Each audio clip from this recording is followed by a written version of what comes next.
गुरु प्यारी साध संगत जी, राधा स्वामी जी। आज की ये साखी सिर्फ एक कहानी नहीं है, ये उस सवाल का जवाब खोजने की एक कोशिश है जो शायद हम में से बहुत से लोगों के मन में कभी न कभी आया होगा। आखिर ऐसा क्या करें कि सद्गुरु की रहमत हमारे ऊपर बनी रहे?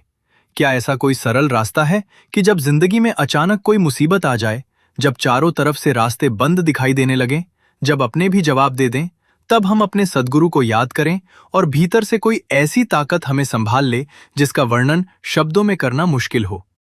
और क्या सचमुच ऐसा संभव है कि इंसान सद्गुरु को अपने जीवन में इतना करीब महसूस करने लगे कि सुख में भी उन्हें याद करे और दुख में भी उन्हीं का सहारा ले?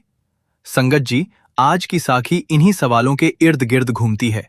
लेकिन इस साखी को अंत तक जरूर सुनिएगा, क्योंकि इस कहानी में आने वाली एक घटना ऐसी है जिसने एक साधारण से इंसान को यह समझा दिया था कि सद्गुरु को अपने पास रखने का अर्थ ये नहीं कि हमारी जिंदगी में कभी दुख नहीं आएगा, बल्कि इसका अर्थ कुछ और ही है। एक ऐसी बात जिसे समझने में उस इंसान को अपनी जिंदगी के कई साल लग गए। कहानी पंजाब के एक छोटे से कस्बे से शुरू होती है। कस्बे का नाम था भोगपुर। वहीं एक साधारण सी किराने की दुकान चलाता था अमरजीत सिंह। उम्र लगभग 45 साल। घर में पत्नी जसविंदर कौर, एक बेटा मनप्रीत और एक छोटी बेटी सिमरन। अमरजीत का परिवार बहुत अमीर नहीं था, लेकिन घर में 2 वक्त की रोटी थी, बच्चों की पढ़ाई चल रही थी और सबसे बड़ी बात यह थी कि घर के वातावरण में सद्गुरु की याद थी। कमरे की एक दीवार पर बाबा जी की तस्वीर लगी हुई थी। सुबह अमरजीत उठकर सबसे पहले तस्वीर के सामने माथा टेकता, कुछ देर सिमरन करता, फिर दुकान खोलने निकल जाता। लोग उसे देखकर कहते थे, अमरजीत बड़ा भाग्यशाली है, इसके चेहरे पर हमेशा संतोष रहता है। लेकिन जो बात बाहर के लोग नहीं जानते थे वो ये थी कि पिछले 2-3 सालों से अमरजीत के भीतर एक अजीब बेचैनी बढ़ती जा रही थी। दुकान ठीक चल रही थी, मगर खर्चे बढ़ रहे थे। बेटे की पढ़ाई का खर्च था, बेटी के स्कूल की फीस थी, घर का किराया था, ऊपर से कुछ पुराना कर्ज भी था। दिन भर दुकान पर बैठते बैठते उसका दिमाग हिसाब किताब में उलझा रहता। कई बार सुबह वो सिमरन करने बैठता और मुश्किल से 2 मिनट हुए होते कि उसके मन में विचार आने लगता, आज कितनी बिक्री होगी? वो पुराना ग्राहक पैसे देगा या नहीं? बच्चों की फीस कैसे जाएगी? अगले महीने दुकान का किराया कहां से आएगा? फिर वो खुद को समझाता, बाबा जी सब संभाल लेंगे। लेकिन कुछ ही मिनट बाद फिर वही चिंता। एक दिन उसकी पत्नी ने उसे देखा तो बोली, आप आजकल बहुत परेशान रहने लगे हो। अमरजीत ने हंसने की कोशिश की। नहीं तो, पत्नी बोली, मुझे मत समझाइए, मैं देख रही हूं। पहले आप परेशानी में भी मुस्कुरा लेते थे, अब छोटी सी बात पर गुस्सा आ जाता है। अमरजीत चुप हो गया। पत्नी ने धीरे से कहा, आप बाबा जी को याद तो करते हो, लेकिन शायद मन से भरोसा कम होता जा रहा है। ये बात अमरजीत के दिल में चुभ गई। उसने कोई जवाब नहीं दिया। उस रात जब सब सो गए तो वो अकेला कमरे में बैठा बाबा जी की तस्वीर को देखता रहा। कमरे की रोशनी बहुत हल्की थी। बाहर बारिश हो रही थी। अमरजीत ने दोनों हाथ जोड़ दिए। उसकी आंखें भर आईं। वो बोला, बाबा जी, मैं आपको रोज याद करता हूं, फिर मेरा मन इतना परेशान क्यों रहता है? कुछ क्षण भर चुप रहा, फिर बोला, मैं सत्संग भी जाता हूं, सिमरन भी करता हूं, फिर भी डर क्यों नहीं जाता? कमरे में कोई आवाज नहीं थी। अमरजीत ने आंखें बंद कर ली और तभी उसके मन में एक विचार आया, क्या मैं बाबा जी को प्रेम से याद करता हूं या अपनी जरूरतों के लिए? उसने तुरंत आंखें खोल दी। उसे खुद अपनी बात से झटका लगा। उसने सोचा, क्या सच में मैं ऐसा करता हूं? उसने अपनी पिछली जिंदगी को याद किया। जब दुकान में नुकसान हुआ था, उसने बाबा जी को याद किया था। जब बेटी बीमार हुई थी, उसने बाबा जी को याद किया था। जब बेटे की फीस भरने के पैसे कम पड़े थे, उसने बाबा जी को याद किया था। जब कोई समस्या नहीं थी, तब क्या वह उतने ही प्रेम से उन्हें याद करता था? ये सवाल उसके भीतर बैठ गया। अगली सुबह अमरजीत दुकान पर गया। उस दिन एक बुजुर्ग ग्राहक आए। उन्होंने सामान लिया और पैसे देते हुए बोले, बेटा, मन ठीक रखना। अमरजीत ने पूछा, जी? बुजुर्ग मुस्कुराए, दुकान संभालना आसान है, मन संभालना मुश्किल। इतना कहकर वो चले गए। अमरजीत देर तक उन्हें देखता रहा। उसे लगा जैसे ये साधारण वाक्य उसके लिए ही था। उस दिन दुकान बंद करने के बाद वो सीधे सत्संग चला गया। सत्संग में एक बुजुर्ग सेवादार बोल रहे थे।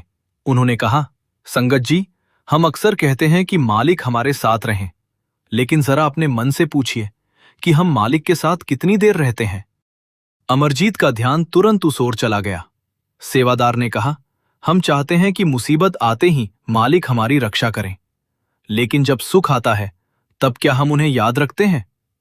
अगर दुख में मालिक हमारा सहारा है तो सुख में भी मालिक हमारी पहली याद क्यों नहीं बनता?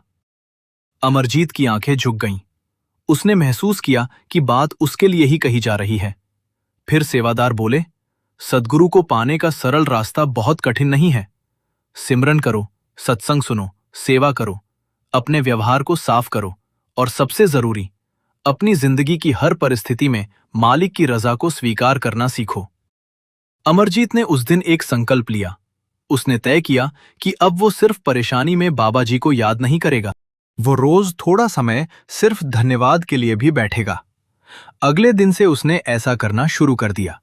सुबह उठकर वो तस्वीर के सामने बैठता और कहता, मालिक, आज आपने मुझे एक और दिन दिया है। आज मैं जो भी करूं उसमें मुझे सही रास्ते पर रखना। बस इतना, न कोई बड़ी मांग, न कोई शिकायत। धीरे धीरे उसका मन बदलने लगा, लेकिन तभी उसकी जिंदगी में पहली बड़ी घटना घटी। एक दिन दोपहर के समय दुकान पर एक आदमी आया। उसका नाम था बलविंदर। उसने अमरजीत से कई महीने पहले बड़ी मात्रा में सामान लिया था। बलविंदर ने कहा, भाई हिसाब कर लो। अमरजीत ने अपनी डायरी निकाली, लेकिन बलविंदर ने जो रकम बताई वो अमरजीत के हिसाब से बिल्कुल अलग थी। अमरजीत बोला, भाई इतना तो बाकी नहीं है। बलविंदर ने कहा, मेरे हिसाब से है। अमरजीत ने पुरानी रसीदें ढूंढनी शुरू की। कुछ कागज मिल गए, लेकिन एक बहुत जरूरी रसीद गायब थी। अमरजीत को याद था कि उसने वो रसीद बनाई थी, लेकिन अब वो मिल नहीं रही थी। बलविंदर ने कहा, अगर आपके पास सबूत नहीं है तो मुझे वही रकम देनी होगी जो मेरे हिसाब में है। अमरजीत के पैरों तले जमीन खिसक गई। अगर उसे वो रकम देनी पड़ती तो उसकी दुकान का पूरा महीना बिगड़ जाता।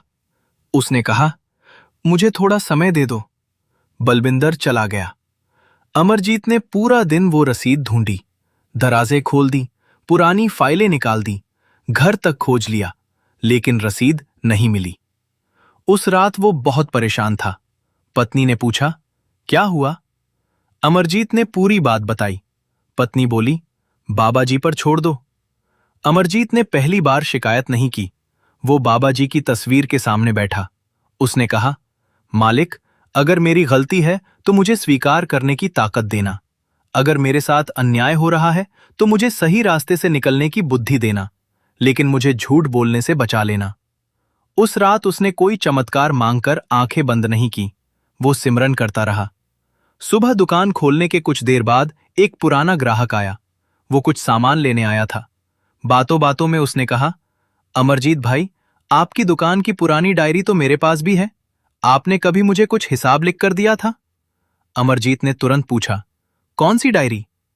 ग्राहक घर गया और कुछ देर बाद एक पुरानी कॉपी लेकर वापस आया। अमरजीत ने कॉपी खोली। उसमें वही लेन देन दर्ज था, लेकिन सबसे बड़ी बात यह थी कि उसी पन्ने के पीछे बलविंदर के सामान का भी एक छोटा हिसाब लिखा था। अमरजीत की आंखें खुली की खुली रह गईं।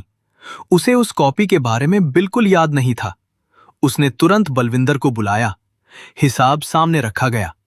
बलविंदर कुछ देर चुप रहा, फिर उसने कहा, शायद मुझसे गलती हुई है।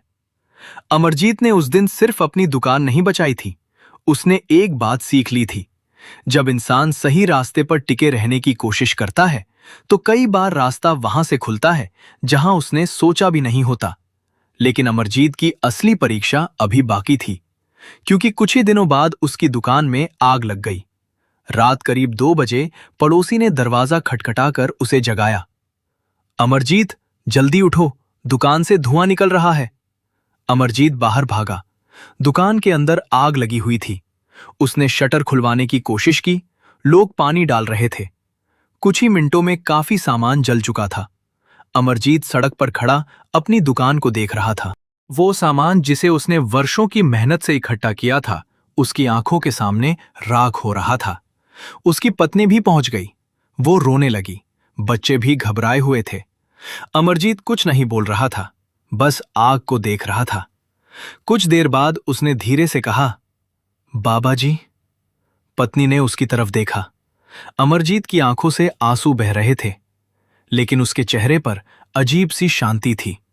उसने कहा, मालिक, आपने दुकान दी थी, आज दुकान चली गई तो शायद मेरी परीक्षा है। बस मुझे इतना संभाल लेना कि मैं टूटकर गलत रास्ते पर ना चला जाऊं। उसकी पत्नी ने कहा, आपको गुस्सा नहीं आ रहा? अमरजीत ने जवाब दिया, गुस्सा तो बहुत आ रहा है, दुख भी बहुत है, लेकिन मैं ये नहीं चाहता कि मेरा दुख मेरे अंदर मालिक के लिए शिकायत पैदा कर दे। संगत जी, उस रात अमरजीत ने पहली बार अपनी जिंदगी में एक बहुत बड़ा फर्क महसूस किया। पहले वो सोचता था, अगर बाबा जी मेरे साथ हैं तो मेरे साथ बुरा क्यों होता है। लेकिन आज वो सोच रहा था, बुरा हो रहा है, फिर भी बाबा जी को छोड़ना नहीं है। यही भरोसा था। अगले कुछ दिन बहुत कठिन रहे। दुकान दोबारा शुरू करने के लिए पैसे नहीं थे, कर्ज बढ़ रहा था, घर में तनाव था। लेकिन अमरजीत ने सिमरन नहीं छोड़ा। सुबह वो दुकान के जले हुए हिस्से को साफ करता, दोपहर को मजदूरी जैसा छोटा मोटा काम करता, शाम को घर लौटकर परिवार के साथ बैठता और रात में बाबा जी की तस्वीर के सामने कुछ देर शांत बैठता। एक रात उसके बेटे ने पूछा, पापा, आप इतने परेशान होकर भी बाबा जी को धन्यवाद क्यों देते हो? अमरजीत ने बेटे को अपने पास बैठाया। उसने कहा, क्योंकि बेटा, मैं ये नहीं जानता कि जो हो रहा है वो मेरे लिए अच्छा है या बुरा, लेकिन इतना जानता हूं कि अगर मैं इस समय अपने मालिक को छोड़ दूंगा तो मैं अपने सबसे मजबूत सहारे को ही छोड़ दूंगा। बेटे ने पूछा, तो क्या बाबा जी आग लगने से रोक सकते थे? अमरजीत कुछ देर चुप रहा, फिर बोला, शायद हम ये तय नहीं कर सकते कि कौन सी घटना क्यों होती है, लेकिन हम ये जरूर तय कर सकते हैं कि घटना के बाद हमारा मन किसके हाथ में रहेगा। उस रात बेटे ने पहली बार अपने पिता के साथ बैठकर सिमरन किया। कुछ मिनट बाद अमरजीत ने आंखें खोली। उसने बेटे को देखा। उसे लगा जैसे दुकान जलने से उसके घर में कोई और चीज जलकर खत्म हुई है, डर। और उसके बदले कुछ नया जन्म ले रहा था, भरोसा। लेकिन अभी कहानी ने अपना सबसे बड़ा मोड़ नहीं लिया था।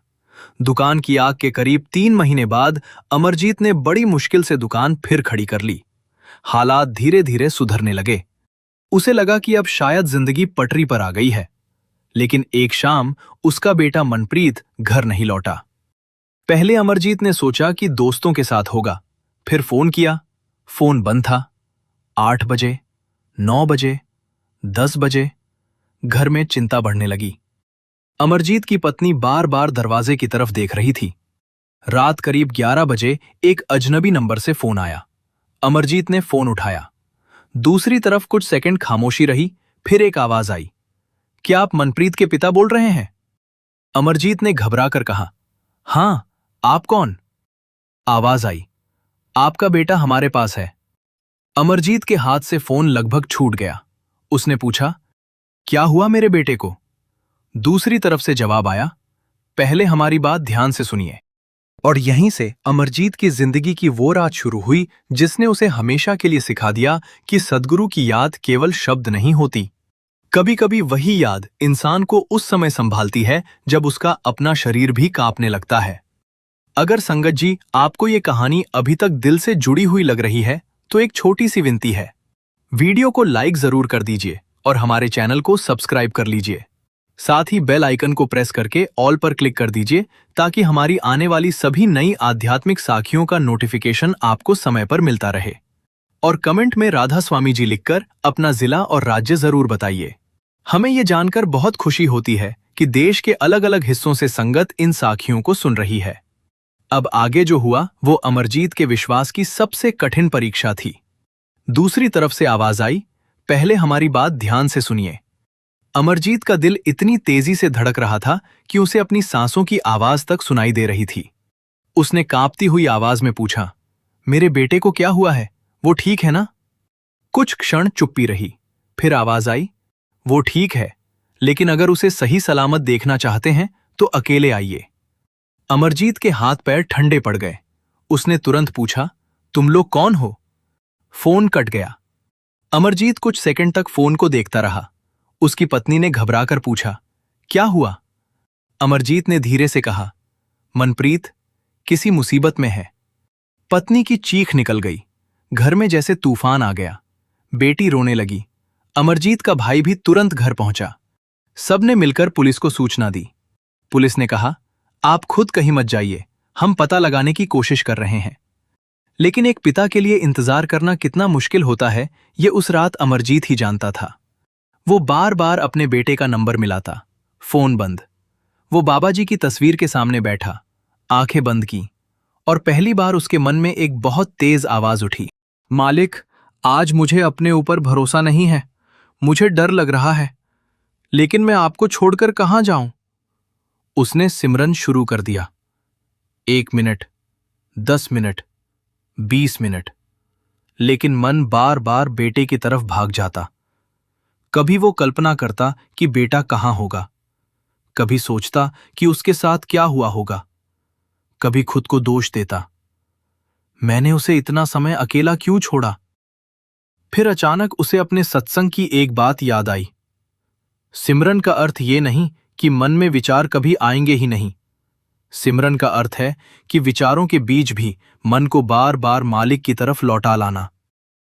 अमरजीत ने फिर आंखें बंद की। बेटे की चिंता फिर आई। उसने फिर सिमरन किया। चिंता फिर आई। उसने फिर सिमरन किया। रात का 1 बज गया, 2 बज गए। करीब 3 बजे पुलिस को एक सुराग मिला। पता चला कि मनप्रीत आखिरी बार शहर के बाहर एक ढाबे के पास देखा गया था। पुलिस टीम वहां पहुंची। अमरजीत भी साथ जाना चाहता था, लेकिन उसे रोक दिया गया। सुबह करीब 4 बजे पुलिस की गाड़ी वापस आई। अमरजीत दौड़कर बाहर आया। एक अधिकारी ने कहा, हमें कुछ सामान मिला है, लेकिन लड़का अभी नहीं मिला। अमरजीत की आंखों के सामने अंधेरा छा गया। वो जमीन पर बैठ गया। उसकी पत्नी ने उसे संभाला। अमरजीत ने दोनों हाथ जोड़ लिए। मालिक, अब मैं कुछ नहीं कर सकता। और शायद पहली बार उसने ये बात पूरी सच्चाई से कही थी। अब सब आपके हाथ में है। संगत जी, कई बार इंसान तब तक मालिक पर पूरी तरह भरोसा नहीं करता जब तक उसके अपने सारे सहारे एक एक करके खत्म ना हो जाएं। अमरजीत के साथ भी यही हो रहा था। दुकान चली गई थी, पैसा कम हो गया था, व्यापार में नुकसान हुआ था, और अब बेटा भी गायब था। लेकिन इसी अंधेरे के बीच उसके भीतर एक छोटी सी रोशनी जल रही थी। वो बार बार सिमरन कर रहा था। सुबह करीब 7 बजे फोन आया। एक पुलिस अधिकारी ने कहा, हमें लगता है कि आपका बेटा एक पुराने गोदाम में हो सकता है। पुलिस टीम वहां पहुंची। गोदाम शहर से काफी दूर था। दरवाजा बंद था। अंदर से आवाजें आ रही थीं। पुलिस ने दरवाजा खुलवाया। कुछ लोग पकड़े गए और एक कोने में मनप्रीत बैठा मिला, जिंदा, सुरक्षित, डरा हुआ। अमरजीत जब उसे देखने पहुंचा तो वो दौड़कर बेटे से लिपट गया। उसकी आंखों से आंसू निकलते रहे। वो कुछ बोल नहीं पा रहा था। मनप्रीत ने कहा, पापा। अमरजीत ने उसके सिर पर हाथ रखा। कुछ मत बोल। फिर उसने आंखें बंद कर ली। उसके होठों से सिर्फ एक शब्द निकला, धन्यवाद मालिक। उस दिन घर लौटने के बाद मनप्रीत बहुत देर तक चुप रहा। शाम को उसने पिता से कहा, पापा, जब मैं वहां था तो मुझे बहुत डर लग रहा था। अमरजीत ने पूछा, फिर? मनप्रीत बोला, मुझे आपकी बात याद आई। कौन सी बात? आपने कहा था कि मुश्किल में मन को किसी के हाथ में दे देना चाहिए। अमरजीत चुप हो गया। मनप्रीत ने कहा, मैंने आंखें बंद करके बाबा जी को याद किया।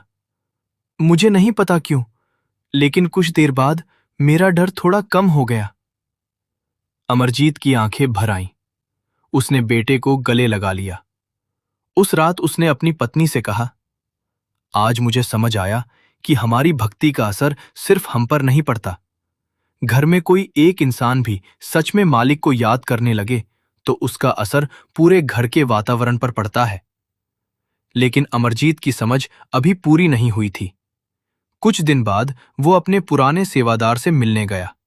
उसने पूछा, बाबा जी, मैं समझ नहीं पा रहा हूं, अगर सद्गुरु की रहमत है तो मेरी जिंदगी में इतनी परेशानियां क्यों आईं? बुजुर्ग सेवादार मुस्कुराए। उन्होंने कहा, बेटा, क्या तुमने कभी किसान को खेत में बीज डालते देखा है? अमरजीत ने कहा, हां। बीज डालने के बाद किसान क्या करता है? पानी देता है, मिट्टी संभालता है, इंतजार करता है। क्या वह रोज बीज को खोदकर देखता है कि जड़ निकली या नहीं? नहीं। बुजुर्ग बोले, फिर हम अपनी भक्ति के साथ ऐसा क्यों करते हैं? आज सिमरन किया और कल पूछ लिया, मेरी समस्या क्यों नहीं गई? आज सेवा की और अगले दिन पूछ लिया, मेरे साथ चमत्कार क्यों नहीं हुआ? अमरजीत ध्यान से सुन रहा था। बुजुर्ग ने कहा, सद्गुरु पर भरोसा बीज की तरह होता है। उसे रोज शिकायतों से खोदोगे तो वह जड़ कैसे पकड़ेगा? अमरजीत के मन में ये बात गहराई तक उतर गई। फिर बुजुर्ग बोले, और एक बात याद रखना, सद्गुरु को अपने पास रखने का मतलब ये नहीं कि तुम उन्हें बांध सकते हो। वह तो हर जगह है। असली काम यह है कि तुम अपने मन को उनके करीब रखो। अमरजीत ने पूछा, मन को उनके करीब कैसे रखूं? बुजुर्ग ने कहा, जब बोलो तो सोचो कि मेरे शब्द किसी को दुख तो नहीं देंगे। जब पैसा कमाओ तो सोचो कि इसमें किसी का हक तो नहीं। जब गुस्सा आए तो सोचो कि क्या मैं इस गुस्से को अपने ऊपर हावी होने दूं। जब सेवा मिले तो समझो कि मालिक ने तुम्हें मौका दिया है। और जब दुख आए तो ये मत पूछो कि मुझे ही क्यों, बस पूछो कि इस समय मुझे कौन सा सही कदम उठाना है। अमरजीत बहुत देर तक चुप बैठा रहा। उसे लगा जैसे उसके पिछले कई सालों का भ्रम धीरे धीरे टूट रहा है। वो समझ रहा था कि सद्गुरु को पाने का रास्ता केवल बाहर की धार्मिक गतिविधियों से होकर नहीं जाता, वो हमारे रोजमर्रा के व्यवहार से होकर गुजरता है। उस दिन के बाद अमरजीत ने अपनी जिंदगी में कुछ छोटे छोटे नियम बना लिए। सुबह उठकर सिमरन, दुकान खोलने से पहले 2 मिनट शांत बैठना, किसी ग्राहक से झूठ ना बोलना, किसी जरूरतमंद को खाली हाथ ना लौटाना, जितना संभव हो उतनी मदद करना, घर में गुस्सा आए तो तुरंत जवाब ना देना, रात को सोने से पहले पूरे दिन की गलतियों को याद करना, और सबसे जरूरी, अपने सुख का श्रेय सिर्फ खुद को ना देना।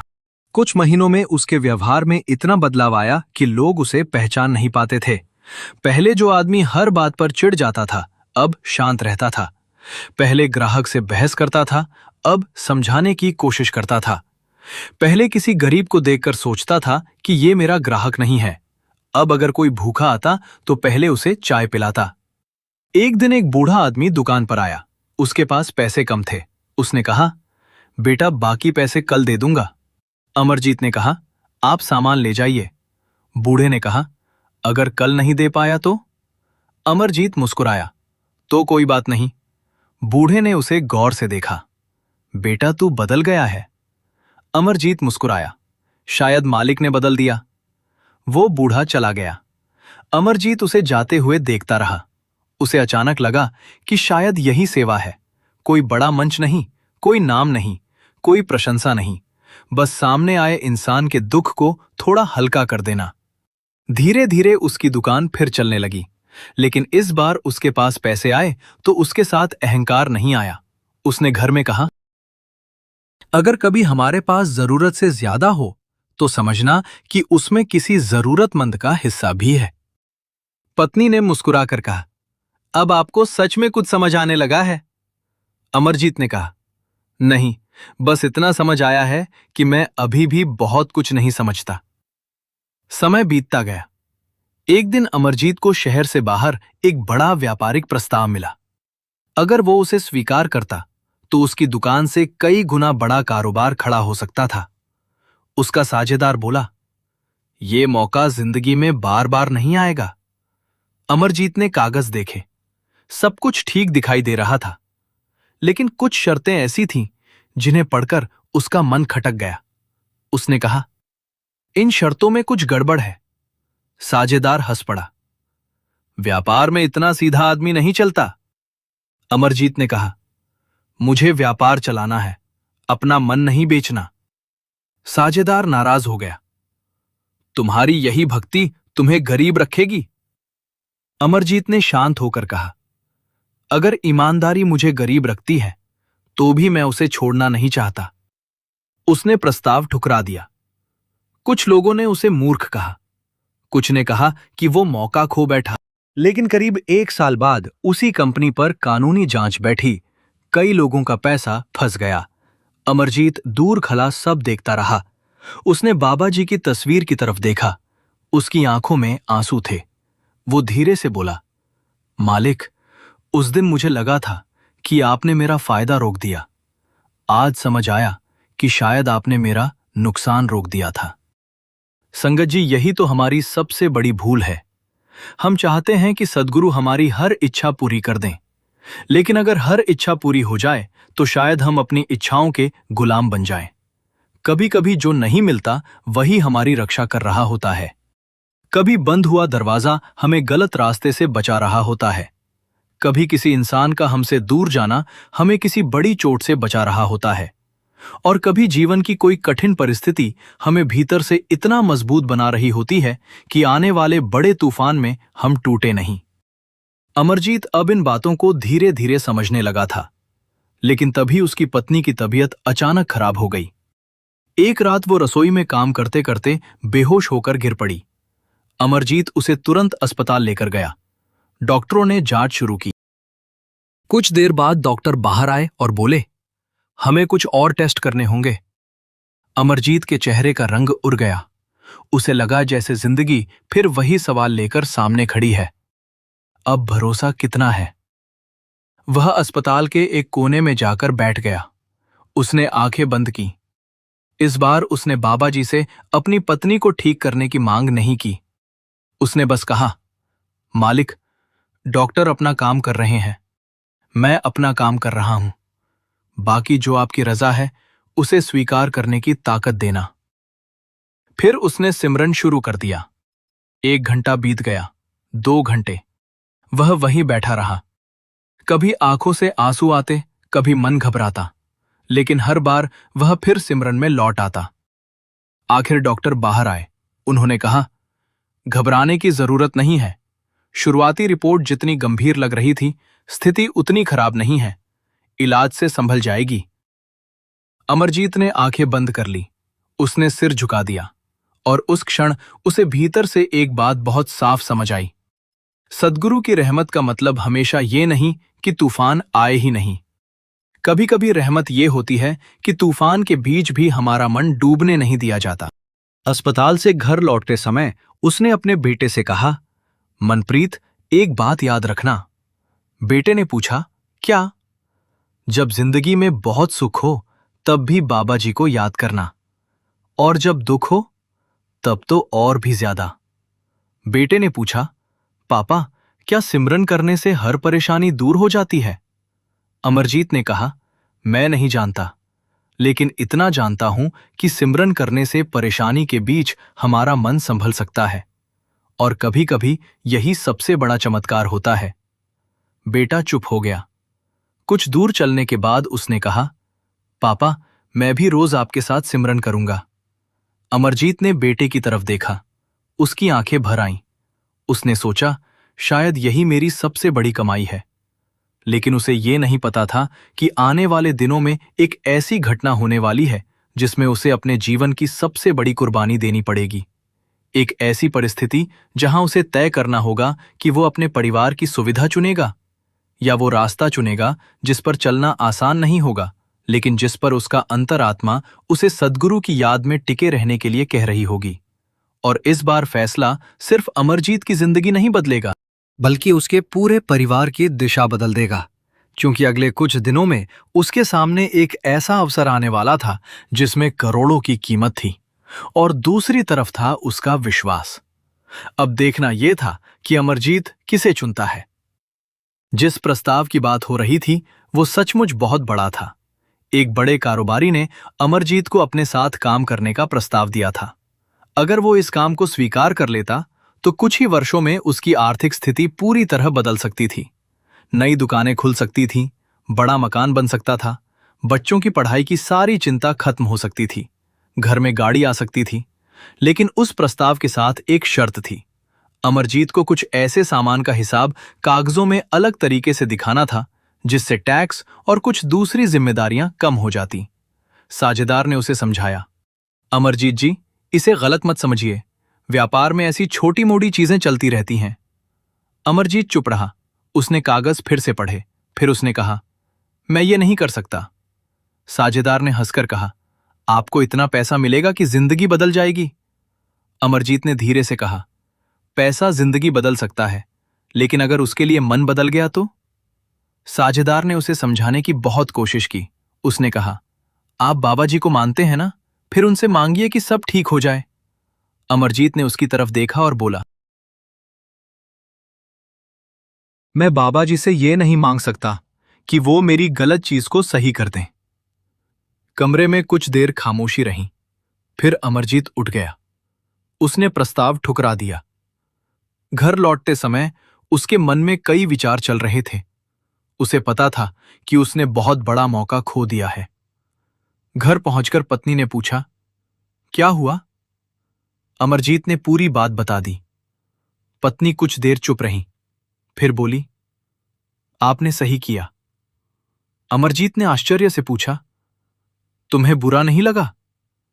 वो मुस्कुराई, पहले लगता, लेकिन अब नहीं, क्योंकि मैंने देखा है कि जब आप सिर्फ पैसे के पीछे भागते थे तब घर में पैसे शायद थोड़े ज्यादा थे, लेकिन शांति कम थी। अमरजीत की आंखें भर आईं। उसने कहा, मुझे डर था कि कहीं तुम नाराज ना हो जाओ। पत्नी बोली, अगर घर में कम पैसा हो लेकिन मन में मालिक की याद हो तो मैं उस जिंदगी को ज्यादा पसंद करूंगी। उस रात दोनों बाबा जी की तस्वीर के सामने बैठे। कोई लंबी प्रार्थना नहीं की, बस कुछ देर सिमरन किया। लेकिन संगत जी, इंसान जब किसी परीक्षा से निकलता है तो उसे लगता है कि अब शायद मुश्किलें कम हो जाएंगी। अमरजीत के साथ भी ऐसा ही हुआ। लेकिन जिंदगी ने उसके लिए एक और परीक्षा संभाल कर रखी थी। कुछ महीनों बाद उसके बेटे मनप्रीत को शहर से बाहर एक नौकरी का अवसर मिला। नौकरी बहुत अच्छी थी, तनख्वाह भी अच्छी थी, लेकिन कंपनी की कुछ बातें अमरजीत को ठीक नहीं लग रही थीं। उसने बेटे से कहा, बेटा, नौकरी अच्छी है, लेकिन पहले अच्छी तरह जांच लेना। मनप्रीत ने कहा, पापा, आजकल इतनी जांच कौन करता है? मुझे अपना भविष्य बनाना है। अमरजीत ने कहा, भविष्य बनाना है, लेकिन किस कीमत पर? बेटा नाराज हो गया। उसने कहा, आप हर चीज में बाबा जी को क्यों ले आते हो? अमरजीत कुछ देर चुप रहा, फिर बोला, क्योंकि मैंने जिंदगी में एक बात सीखी है, पैसा कमाना जरूरी है, लेकिन यह भी देखना जरूरी है कि पैसा हमें कहां ले जा रहा है। मनप्रीत ने उसकी बात नहीं मानी। वो नौकरी पर चला गया। शुरुआत में सब ठीक था। फिर कुछ दिनों बाद उसने फोन करके कहा, पापा, यहां कुछ गड़बड़ है। अमरजीत ने पूछा, क्या हुआ? मनप्रिंग्स बोला, मुझे कुछ ऐसे काम करने को कहा जा रहा है जो मुझे ठीक नहीं लगते। अमरजीत ने कहा, अगर अंतरात्मा मना कर रही है तो मत करना। कुछ दिनों बाद मनप्रीत ने नौकरी छोड़ दी। उसे बहुत नुकसान हुआ, लेकिन कुछ ही समय बाद उस कंपनी पर जांच शुरू हो गई। मनप्रीत ने पिता को फोन करके कहा, पापा, अब समझ आया कि आप क्या कह रहे थे। अमरजीत ने कहा, बेटा, मैंने कुछ नहीं किया, बस जो तुम्हें अंदर से गलत लगे उससे दूर रहना सीखो। मनप्रीत ने कहा, मुझे लगता है बाबा जी ने बचा लिया। अमरजीत मुस्कुराया, हो सकता है, लेकिन याद रखना, मालिक हमें रास्ता दिखा सकते हैं, उस रास्ते पर चलना हमें ही पड़ता है। संगत जी, यही बात बहुत गहरी है। हम अक्सर चाहते हैं कि सद्गुरु हमारे लिए हर फैसला खुद कर दें, लेकिन शायद उन्होंने हमें विवेक इसलिए दिया है कि हम सही और गलत में अंतर कर सकें। सद्गुरु का साथ केवल किसी चमत्कार के रूप में दिखाई दे, ये जरूरी नहीं। कई बार वो हमारे भीतर उठने वाली एक छोटी सी आवाज में होता है जो कहती है, ये मत करो, ये बात मत बोलो, इस इंसान को दुख मत दो, ये पैसा मत लो, इस लालच के पीछे मत भागो। और जब हम उस आवाज को सुनते हैं तो शायद उसी समय हम सद्गुरु की ओर एक कदम बढ़ा रहे होते हैं। समय बीतता गया। अमरजीत की उम्र अब बढ़ रही थी। उसकी दुकान बेटा संभालने लगा था। एक दिन दुकान पर बैठते हुए अमरजीत ने देखा कि एक गरीब बच्चा बाहर खड़ा है। बच्चा दुकान के शीशे से मिठाई देख रहा था। अमरजीत ने उसे अंदर बुलाया। क्या चाहिए? बच्चा बोला, कुछ नहीं। अमरजीत ने पूछा, पैसे नहीं हैं? बच्चे ने सिर झुका लिया। अमरजीत ने उसे मिठाई दी और कहा, ले जा। बच्चे ने पूछा, कितने पैसे? अमरजीत मुस्कुराया, आज मालिक ने दिए हैं। बच्चा मिठाई लेकर चला गया। मनप्रीत ये सब देख रहा था। उसने पूछा, पापा, आप हर जरूरतमंद को ऐसे ही सामान दे देते हो? अमरजीत ने कहा, नहीं बेटा, जितना संभव हो उतना। लेकिन इससे हमारा नुकसान नहीं होता? अमरजीत बोला, अगर हम सिर्फ अपने लाभ का हिसाब करते रहें तो सेवा कभी शुरू नहीं होगी। मनप्रीत चुप हो गया। कुछ देर बाद उसने कहा, पापा, आपने मुझे सिखाया था कि सद्गुरु को पास रखने के लिए मन साफ रखना चाहिए। अमरजीत ने कहा, हाँ। तो क्या सेवा मन को साफ करती है? अमरजीत मुस्कुराया, अगर सेवा में अहंकार ना हो तो बहुत कुछ साफ कर सकती हैं। और अगर सेवा करके हम लोगों को बताएं कि हमने सेवा की? अमरजीत हंस पड़ा। फिर सेवा कम और प्रचार ज्यादा हो जाता है। दोनों हंसने लगे। लेकिन उसी रात अमरजीत अकेला बैठा सोच रहा था। उसे अपनी जिंदगी के सारे साल याद आने लगे। वह दिन जब उसने पहली बार बाबा जी की तस्वीर घर में लगाई थी। वो समय जब उसने सिर्फ सुख के लिए प्रार्थना की थी। वो रात जब दुकान जली थी। वो रात जब बेटा गायब हुआ था। वो समय जब पत्नी अस्पताल में थी। और वो दिन जब उसने बड़ा व्यापारिक लाभ छोड़ दिया था। उसे एक बात साफ दिखाई देने लगी। हर घटना में उसे कुछ न कुछ सिखाया गया था। और धीरे धीरे उसे समझ आया कि शायद सद्गुरु की रहमत का सबसे बड़ा रूप यही है, इंसान को उसके भीतर से बदल देना। एक रात उसने अपनी पत्नी से कहा, मुझे लगता है कि मैं पहले बाबा जी से कहता था, मेरी जिंदगी ठीक कर दो। पत्नी ने पूछा, अब? अमरजीत बोला, अब मैं कहता हूं, मुझे ठीक कर दो। पत्नी ने उसकी तरफ देखा। अमरजीत की आंखों में आंसू थे। पहले मैं चाहता था कि दुनिया मेरी इच्छा के अनुसार चले। अब लगता है कि मुझे अपने मन को मालिक की इच्छा के अनुसार चलाना सीखना चाहिए। पत्नी ने कहा, शायद यही असली भक्ति है। उस दिन के बाद अमरजीत ने अपने जीवन का एक और नियम बना लिया। वो हर रात सोने से पहले 3 सवाल खुद से पूछता। आज मैंने किसे दुख दिया? आज मैंने कहां झूठ बोला? और आज मैंने किस जगह मालिक को याद करके सही रास्ता चुना? अगर उसे लगता कि उससे गलती हुई है तो अगले दिन वो माफी मांगता। अगर किसी ग्राहक से कठोर बोल दिया तो उसे वापस बुलाकर बात करता। अगर घर में पत्नी से गलत व्यवहार हुआ तो अहंकार छोड़कर माफी मांगता। धीरे धीरे उसके भीतर से एक ऐसी कठोरता निकलने लगी जो उसे खुद भी पता नहीं थी। एक दिन उसकी बेटी ने उससे कहा, पापा, आप अब जल्दी गुस्सा नहीं करते? अमरजीत मुस्कुराया, क्योंकि मुझे पता चल गया है कि गुस्सा करने से सामने वाला नहीं, सबसे पहले अपना मन जलता है। बेटी ने पूछा, ये भी बाबा जी ने सिखाया? अमरजीत ने कहा, सत्संग ने बताया, लेकिन सीखना मुझे पड़ा। संगत जी, यही अंतर है। सिर्फ सुनना और जीवन में उतारना अलग अलग बातें हैं। हजारों बार ये सुन लेना कि सिमरन करो, सेवा करो, प्रेम करो, लेकिन जिस दिन कोई व्यक्ति सचमुच अपने गुस्से के समय सिमरन कर लेता है, उस दिन सिमरन जीवन में उतरना शुरू होता है। जिस दिन कोई व्यक्ति अपने लाभ को छोड़कर किसी का हक बचा लेता है, उस दिन सत्संग जीवन में उतरता है। जिस दिन कोई व्यक्ति अपमान मिलने पर भी बदले की भावना नहीं रखता, उस दिन प्रेम जीवन में उतरना शुरू होता है। और जिस दिन सुख में भी इंसान मालिक को धन्यवाद देता है, उस दिन शायद उसे समझ आने लगता है कि सद्गुरु सिर्फ मुसीबत के समय याद करने का नाम नहीं है,